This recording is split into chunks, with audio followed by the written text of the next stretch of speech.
If you're watching this video, you're probably one of the very lucky few because I imagine it's going to get crushed by the algorithm because I'm going to use a whole bunch of words that I'm sure this app is going to suppress relentlessly, like ISIS, terrorist, Al Qaeda, etc. But the deal just reached between Syrian President Ahmed al Shara and American President Donald Trump has too rich of a history behind it to not talk about it.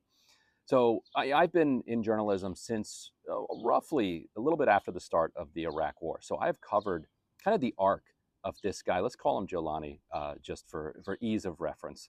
I've covered the kind of arc of Jolani's career. It's so incredible that he is now a head of state, shaking hands with an American president and getting sanctions lifted on Syria. And this is not judgment one way or the other on the policy or anything else. This is just it's just a wild history.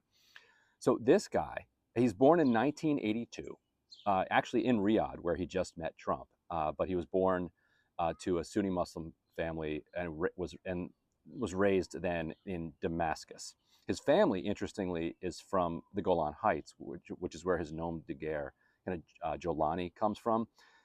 Interestingly, and we can get back to this, he's trying to give the entire Golan Heights away to Israel.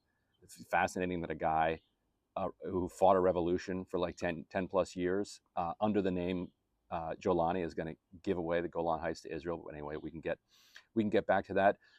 2002/3, Jolani goes to Iraq ahead of the American invasion of Iraq, and he fights for 3 years there as an Al Qaeda terrorist against the United States. In 2006, he gets captured, spends the next 5 years in American custody. As the U.S. begins withdrawing from Iraq, he gets out of prison. He goes to Syria. So at the time, the uprising is starting against Assad. He is the lead Al Qaeda representative in Syria, and so he starts the Nusra Front. That is what Al Qaeda called themselves in Syria. As Al Qaeda expands in Iraq, they start calling themselves the Islamic State in Iraq, ISI.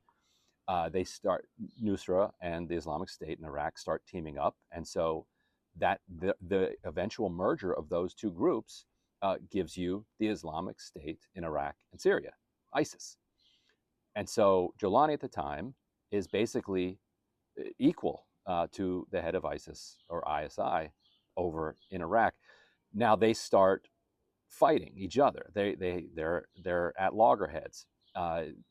There's some jealousy from the ISIS leadership that Jolani is becoming a pretty popular kind of revolutionary figure, terrorist, whatever you want to call him, because he starts focusing on actually governing in the areas that they control. Like they're trying to actually, get the streets cleaned up, get sewage running, get trash picked up, provide some education and healthcare, like the basic things that everybody cares about, not the ideological stuff from top down.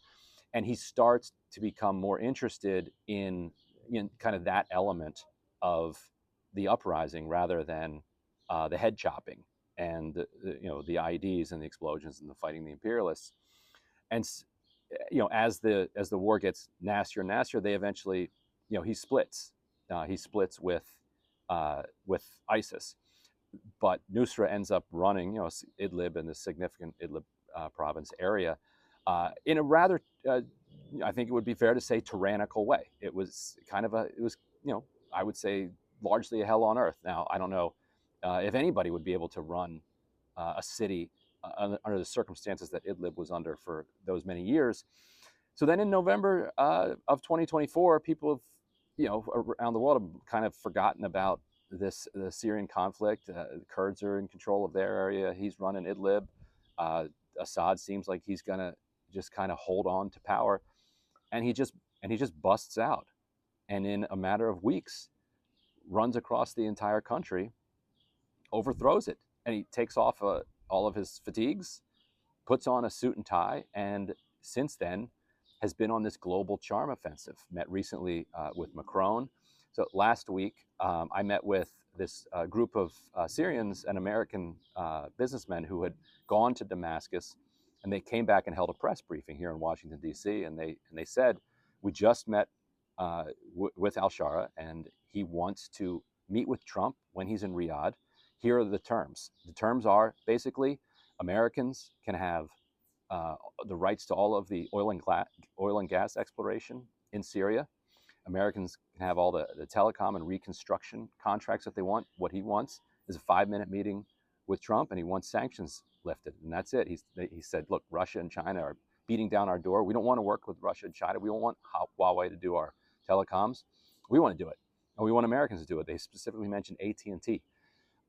As I wrote that story up, you can read it at Dropsite News, and then boom, a couple days later, he gets his meeting in Riyadh, 5-minute meeting with Trump, and Trump in his speech the other night said, at the request of Erdogan in Turkey and the Crown Prince in Saudi Arabia, he's decided that he's going to lift sanctions on Syria and give them a chance to succeed. And then he met with al-Shara, Jolani. This is a man who, for a decade, 2 decades, was working with Al-Qaeda and other foreign terrorist organizations, designated by the U.S. as FTOs. Recently, he had, and since 2013, had a $10 million bounty on his head. If you captured him, you got $10 million from the United States. This guy just sat down with the American president. Actually, I didn't see a picture of them sitting down. I don't know if they just had a standing meeting, but there's a picture. So anyway, I really hope that this guy has been keeping a diary. Shea's Bolivian Diaries is just a masterpiece of literature, but also just fascinating to read what it's like day to day for Shea, for instance, in Bolivia.